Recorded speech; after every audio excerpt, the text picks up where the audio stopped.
दोस्तों, मैं अरुणजीत सिंह न्यूजीलैंड में बैरिस्टर हूँ, क्रिमिनल लॉ की प्रैक्टिस करता हूँ।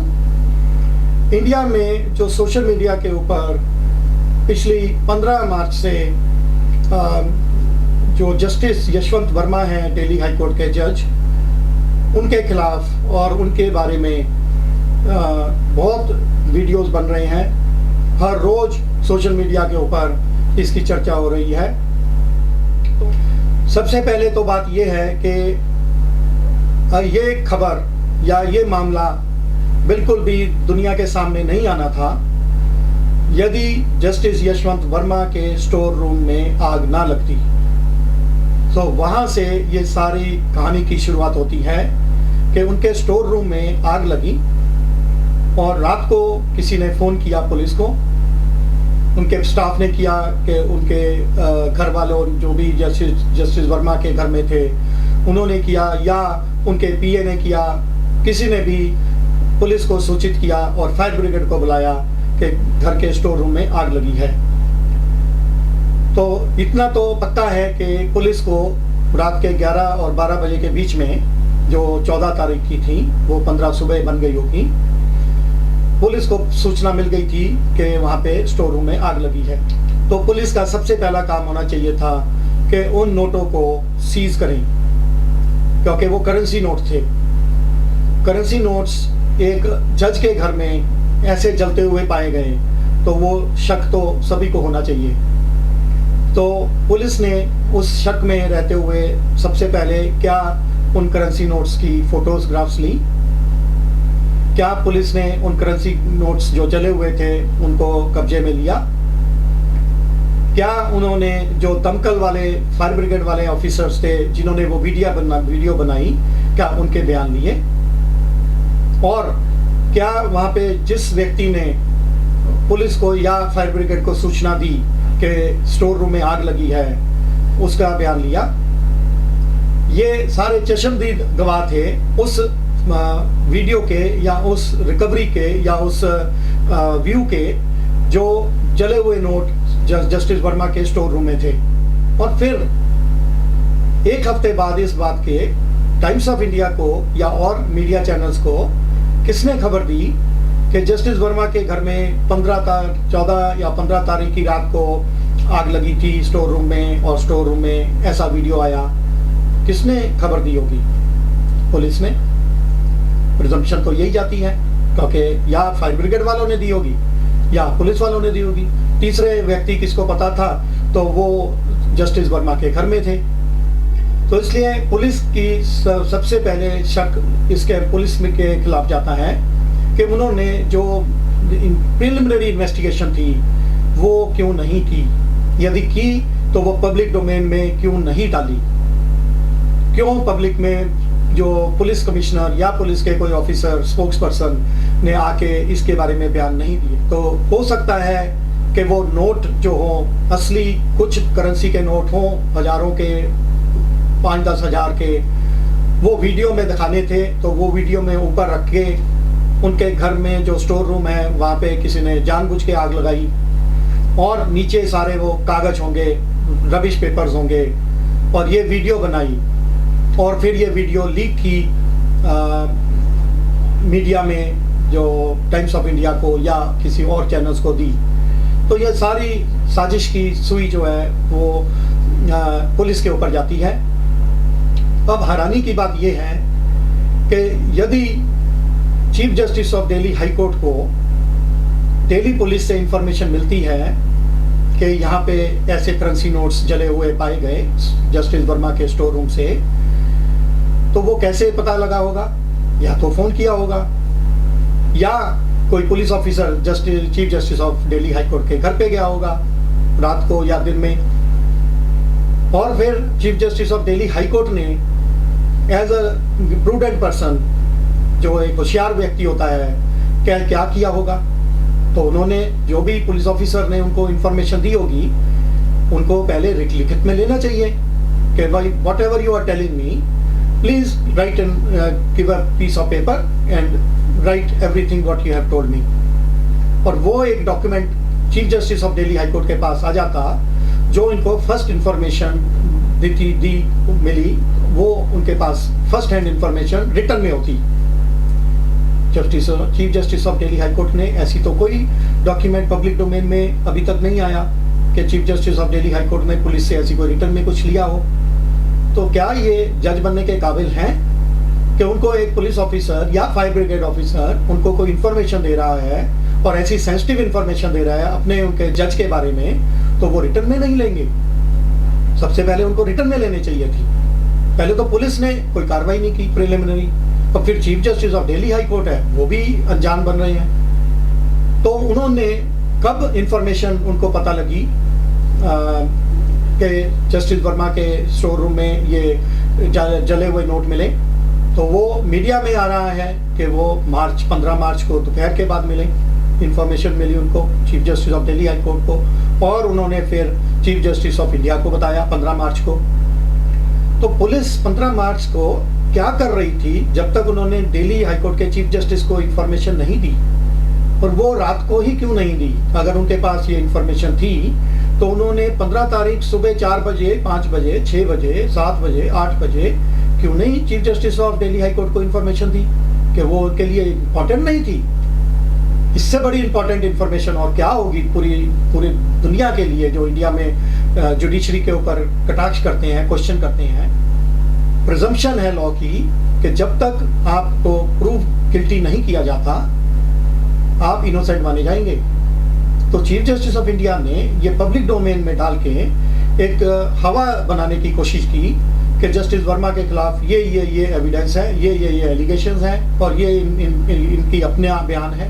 अब आगे आते हैं कि चीफ जस्टिस ऑफ इंडिया ने 3 जजेस की कमेटी बनाई और वो 3 जजेस को क्या इन्वेस्टिगेट करने के लिए दिया गया?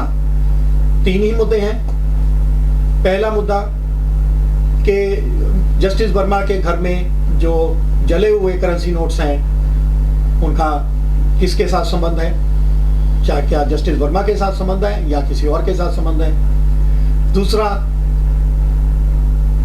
यदि जो वो जले हुए नोट, जो जली हुई करेंसी है, वो जस्टिस वर्मा की नॉलेज से घर से बाहर रफा दफा या फेंक दी गई, अगर फेंक दी गई ऐसे जस्टिस वर्मा की नॉलेज में या उनकी सहमति से, तो फिर जस्टिस वर्मा इसका मतलब डिस्ट्रक्शन ऑफ एविडेंस में जिम्मेवार हैं, क्योंकि वो एविडेंस है जो चले हुए नोट हैं। और तीसरा काम उन जजेस का होगा कि यदि जस्टिस वर्मा के वो नोट थे और उनका इन जो जले हुए नोटों के साथ संबंध है, तो फिर उसके खिलाफ कौन कौन सी एविडेंस है जो जस्टिस वर्मा को beyond reasonable doubt pin point करती है या उनको गिल्टी बनाती है। यहाँ पे कितने सवाल खड़े हो रहे हैं सोशल मीडिया में, यूट्यूब के ऊपर, और जो भी ल्यूमिनरीज हैं, लीगल ल्यूमिनरीज, वो ऐसे सवाल उठा रहे हैं तो जिससे जस्टिस यशवंत वर्मा के फेवर में बेनिफिट ऑफ डाउट आराम से मिल सकता है अगर ये इन्वेस्टिगेशन जो फ्री एंड फेयर हो और वो नेचुरल जस्टिस के प्रिंसिपल्स को फॉलो करके बनी हो। हुए नोटों की बोरियां मिली हैं, अब वो जले हुए नोट भी नहीं हैं ना बोरियां हैं, तो वो 3 जजेस सिर्फ यही देखेंगे, उनका काम सिर्फ यही होगा कि क्या एविडेंस कलेक्ट करें कि जस्टिस यशवंत वर्मा को गिल्टी साबित करें। तो ये तो प्रेजुडिस इंक्वायरी है। तो ऐसे चीफ जस्टिस ऑफ इंडिया कैसे कर सकते हैं कि 3 जजेस को जो टर्म्स ऑफ रेफरेंस दे रहे हैं वो ये होगी कि जस्टिस यशवंत वर्मा को आप सीधा गिल्टी करार करने के लिए केस बना दो। अगर वो केस बन जाएगा तो फिर प्री क्रिमिनल प्रोसिक्यूशन का काम शुरू हो जाएगा। सो ऐसे इंडिया में काम हो रहे हैं कि जो कानून की धज्जियां उड़ रही हैं। और कौन उड़ा रहा है? पुलिस उड़ा रही है। सबसे पहले तो ये 3 जजेस की जो कमेटी बनाई है उसके पास अथॉरिटी है कि वो क्रिमिनल इन्वेस्टिगेशन कर पाए? वो तो जजेस हैं। जजेस का काम तो केस की सुनवाई करना है और फैसला देना है। वो कहाँ एक इन्वेस्टिगेटर की पोजीशन पे आके काम कर पाएंगे? Absolutely everything is going washed up. ये वॉश्ड अप हो रहा है सारा कुछ, और शक की सुई सीधी जा रही है दिल्ली पुलिस के ऊपर। हो सकता है जो मैं अब ये बताने जा रहा हूं कि ऐसा हुआ हो, अब वो बैलेंस ऑफ प्रोबेबिलिटी है तो अगर बैलेंस ऑफ प्रोबेबिलिटी का टेस्ट होगा तो पुलिस के खिलाफ काफ़ी क्वेश्चंस हैं जो अभी तक आंसर नहीं हुए। सबसे पहले पुलिस को किसने सूचना दी कि जस्टिस वर्मा के घर में आग लगी है, और डीडीआर डेफिनेटली कट होगी। अगर एक जज के घर में आग लगी हो तो पुलिस वाले को डीडीआर तो काटनी पड़ेगी, इंफॉर्मेशन मिल गई है। तो उसके बाद कौन ऑफिसर वहाँ पे इन्वेस्टिगेशन करने गया मौके पे कि आग लगी है तो क्या हो रहा है वहाँ पे, कोई मरा है, कोई जला है, क्या हुआ है, तो कोई ना कोई पुलिस ऑफिसर तो जाएगा। तो अगर पुलिस ऑफिसर वहाँ पे गया है तो सबसे पहले वो देखेगा कि वो जो कमरा है जहाँ पे आग लगने की एलिगेशन है या बताया जा रहा है कि यहाँ पे आग लगी है या धुआं निकल रहा हो, तो वो सबसे पहले तो रोजनामचा बनाएगा कि भाई यहाँ पे लॉक लगा है, ये दरवाजा है, और दरवाजे को कैसे तोड़ा गया, तोड़ा भी गया या दरवाजा खुला था। तो ये पुलिस ऑफिसर जो वहाँ पे अटेंड कर रहा है इन्वेस्टिगेशन के लिए, उसका ये काम है, ये सारी रिटर्न में होनी चाहिए। तो उसके बाद जब उसने देखा कि भाई घर उस स्टोर रूम में क्या क्या है, तो अगर वो उसको जले हुए नोट दिखे हैं करेंसी के, इंडियन करेंसी के, तो सबसे पहले तो उसको उसकी पूरी खाका तैयार करना होता है कि किस कमरे के किस कोने में, किस बैग में काले रंग का था या बोरी थी, क्या था, उसमें नोट दिखे और कितने नोट उसको दिखे। देखा जा रहा है जो वीडियो में दिख रहा है वो तो अंधेरा है वहाँ पे, वो तो जो फायर ब्रिगेड के कर्मचारी है उनकी फोटो ही नहीं दिख रही। और एक आवाज आ रही है कि यहाँ तो गांधी जी जल रहे हैं। तो बस सारी स्टोरी चेंज हो गई, सारी स्टोरी बन गई पुलिस की। तो पुलिस वाला जो अटेंड कर रहा है रात को क्राइम जो इंसिडेंट है फायर का, तो सबसे पहले तो वो कमरा लॉक्ड था जब पुलिस पहुंची या फायर ब्रिगेड वाले पहुंचे, और अगर लॉक्ड था तो खोला किसने, पुलिस को इंफॉर्मेशन किसने दी, फिर पुलिस वाले ने क्या अटेंड किया उस वक्त का क्राइम जो भी इंसिडेंट था, और अगर किया तो उसने क्या खाका तैयार किया कि भाई क्या क्या रिकवर हुआ, क्या क्या था वहाँ पे और क्या क्या था। उसने अपनी कोई टॉर्च लगाई, कुछ किया, कुछ तो कोई ना कोई डीडीआर एंट्री होगी। उसके बाद फिर उसने पुलिस स्टेशन में वापस आके भी कुछ ना कुछ कार्रवाई की होगी, उसका इन्वेस्टिगेशन का पार्ट होता है। फिर उसने कोई अपने कमिश्नर को, डीसीपी को, डीएसपी को, किसी को तो इन्फॉर्मेशन दी होगी इन्वेस्टिगेशन ऑफिसर ने। कौन था इन्वेस्टिगेशन ऑफिसर, कौन था डीसीपी और कौन था कमिश्नर जिसको ये इन्फॉर्मेशन मिली, और फिर उन्होंने उस इन्फॉर्मेशन को क्या किया और कब किया, उसके ऊपर एक्शन कब लिया। सोशल मीडिया के ऊपर है कि उन्होंने जो पुलिस ने chief justice of Delhi high court को 15 मार्च को दोपहर के बाद ये खबर दी। तो ये खबर दोपहर के बाद क्यों दी, इतनी बड़ी बात हो गई हो और पुलिस का कमिश्नर वो chief justice of Delhi high court को दोपहर को बताएगा, वो एकदम से क्यों नहीं बता पाया। सो ये क्वेश्चन जो है बिल्कुल अनआंसर्ड है।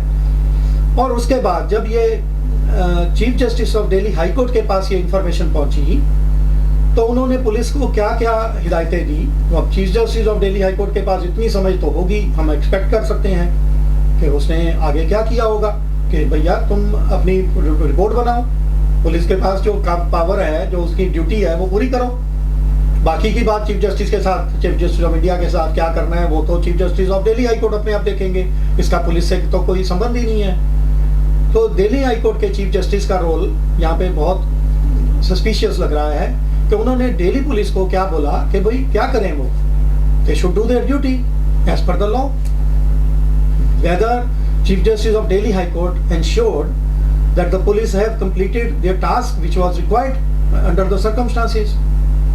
अगर की है तो वो कहाँ है, वो तो पब्लिक डोमेन में आई नहीं वो सारी बातें। तो इसमें हो सकता है दिल्ली पुलिस को जस्टिस यशवंत वर्मा से कुछ खुंदक हो और उन्होंने जस्टिस यशवंत वर्मा को दिल्ली से निकालने के लिए ये सारी साजिश की हो, वहाँ पे वो कुछ नोट प्लांट किए हों और ये सारी स्टोरी बनाई हो और फिर साजिश की हो मीडिया में कि भाई अब जस्टिस यशवंत वर्मा को ब्लैकमेल करेंगे, उनको बदनाम करेंगे। और हो सकता है इसमें chief justice of Delhi high court जानकर या अनजाने में विद नॉलेज और अनइंटेंशनली वो भी इस साजिश में आ गए हों। और फिर इसमें चीफ जस्टिस ऑफ इंडिया भी या जानबूझ के या अनइंटेंशनली इस सारे प्लॉट में अपना रोल प्ले कर रहे हो। तो चीफ जस्टिस ऑफ इंडिया के खिलाफ ये शिकायत मुझे लगती है बहुत जायज़ है कि जब उन्होंने 3 जजेस की कमेटी बना दी तो उनको ये सारे डॉक्यूमेंट्स कमेटी को देने चाहिए थे या पब्लिक डोमेन में डालने चाहिए थे। पब्लिक डोमेन में डालने का तो सीधा मतलब है to cause prejudice to the person who has been suspected of doing this whole money issue. तो जस्टिस वर्मा के तरफ से अब देखा जाए कि जस्टिस वर्मा तो ना उस वक्त अपने घर पे थे जिस वक्त ये कांड हुआ है, आग लगी है और नोटों की अलाइज्ड वीडियो बनी है, और जस्टिस वर्मा को वो पुलिस ने वीडियो भी नहीं दिखाई। जस्टिस वर्मा का पूरा बयान है कि ना मुझे ना मेरे घर वालों को ऐसी कोई वीडियो दिखाई गई, ना उनको कोई वहाँ पे मौके पे दिखाया गया कि ये नोट चले हुए हैं, इंडियन करेंसी के नोट चले हुए पड़े हैं। तो जस्टिस वर्मा तो बिल्कुल इनोसेंट है, वो घर पे ही नहीं है, तो उनको इस क्राइम के साथ ये जो वीडियो है उसके साथ जोड़ेंगे कैसे?